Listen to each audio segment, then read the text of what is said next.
To celebrate St. Patrick's Day, I personally have verified that today's episode is 100% snag free. You're welcome. Snags. Samsung's Exynos chipsets have a galaxy's worth of vulnerabilities, according to Google's crack security research division, Project Zero, named for the amount of tolerance they have for insecure software.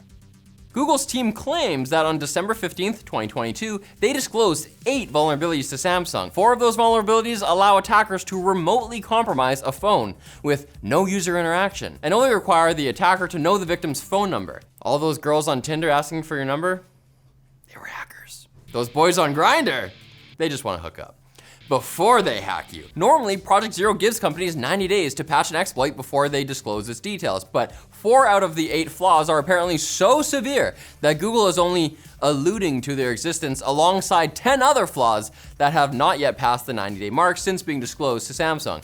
But the move has apparently prompted Samsung to release the names of the affected chipsets, which have been matched to multiple Samsung phones, Vivo devices, Pixel 6 and 7 series phones from Google, and even some cars.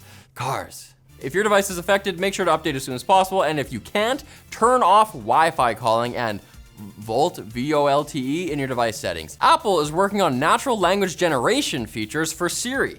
Information sourced from the tvOS 16.4 beta implies Apple is working on a Siri natural language generation framework that could be used to juice Siri's capacity for natural language, like the kind I use when I talk like this. This is, of course, not to be confused with unnatural language like Black Speech, High Valyrian, and Welsh. A move like this from Apple makes sense, since the proliferation of AI chatbots has started to make your average voice assistant look kinda bad. As things stand right now, Siri's new superpower is being reserved for the most important tasks, like telling jokes on your Apple TV, and that's it. But the code for these natural language features is included across most of Apple's operating systems, and reports have said Apple engineers are testing language generating concepts. I wouldn't expect anything at the level of ChatGPT, especially since Mark Gurman said nope to that idea.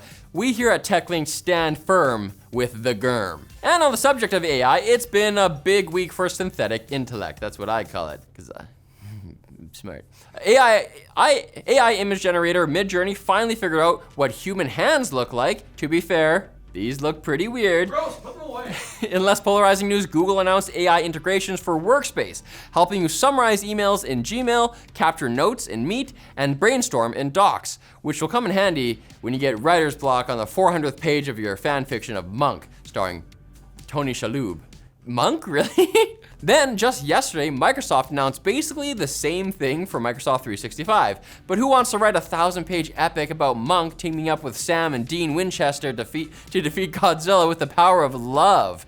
Something I don't love is how ChatGPT 4 was able to hire a TaskRabbit worker and convince the human to solve a captcha for it. The model was able to lie, claiming to be a visually impaired human. And even if the worker saw through the lie, do you think they're turning down a paying gig? Robots are employers now? We'll all be working for the robots in a few years anyway. Now it's time for the Quick Bits, brought to you by Brilliant. Sure, you can watch YouTube videos to learn about stuff, but if you want interactivity, you should check out Brilliant. Their website and app makes learning STEM topics accessible and fun by using active learning with problem solving and interactive visual concepts without harsh grading, long lectures, or strict time limits. Stupid college. Brilliant has over 60 different courses, like their new Everyday Math course, where you can get a refresher on foundational math topics like percentages, fractions, and basic geometry. So why not learn something new or renew what you've forgotten by using the link in the description to join Brilliant today. The first 200 people can save 20% off a year of STEM learning today at brilliant.org/techlinked. Our Quick Bits are so fast, Barry Allen was scared to present them. Didn't even answer our calls. A couple of weeks ago, a leaker claimed on Twitter that Apple plans to limit USB-C functionality on its upcoming iPhones, continuing their historic tradition of making third-party accessories work worse with iPhones than those made by companies who paid Apple for a made-for-iPhone sticker. Who will save us?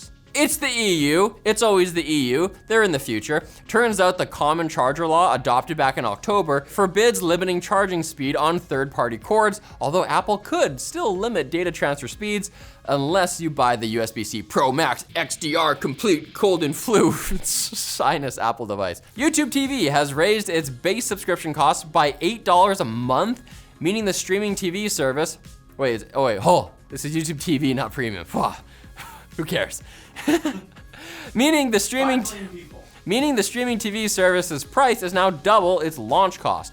On the bright side, they're reducing the 4K add-on from 20 bucks to 10 bucks. That's pretty good if you don't mind paying an additional $10 for the 8 channels actually supporting 4K, and some of those 4K channels actually just being upscaled 1080p. The service had 5 million users as of last year, and I'm sure they're all thrilled to pay cable prices for fewer channels. Stop watching sports, you guys. Meta Verified is rolling out on Facebook and Instagram in the US, giving Americans the privilege to pay $12 a month for a check mark, exclusive stickers on your stories, and other perks. Hey, it really is my mom. All you have to do is provide a government-issued photo ID to a company built on collecting and monetizing your private data. If the prospect of handing the Zuck a photo of your driver's license fills you with warm sparkles, the waitlist to sign up is open now. Razer has released the Atlas, a pane of tempered glass that you can swipe your mouse all over for the low price of $100. More like a pain in my tempered ass.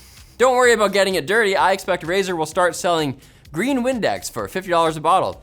What I didn't expect were the strange warnings on the product page, which seem to warn users against using the Atlas to start fires. As usual, it's better to light your money on fire than buy from Razer though. See you later. And Heinz has decided to do something about the worldwide decline of soil health due to over-farming. The ketchup company bravely built a Fortnite map called SOS Tomatoes, and then paid Twitch streamers and TikTokers to spread awareness about it. According to The Drum, the campaign is designed to educate gamers between ages 18 and 34, so naturally they chose the game that has captured the 8 to 12 demographic instead. Ketchup joke. Catch up to the times, old man. I relish the opportunity to joke about Heinz. It's only natural for you to come back on Monday for more tech news. I mean, what else could you do? Call your parents? I'm your daddy now, I just read what it says, guys, I'm sorry.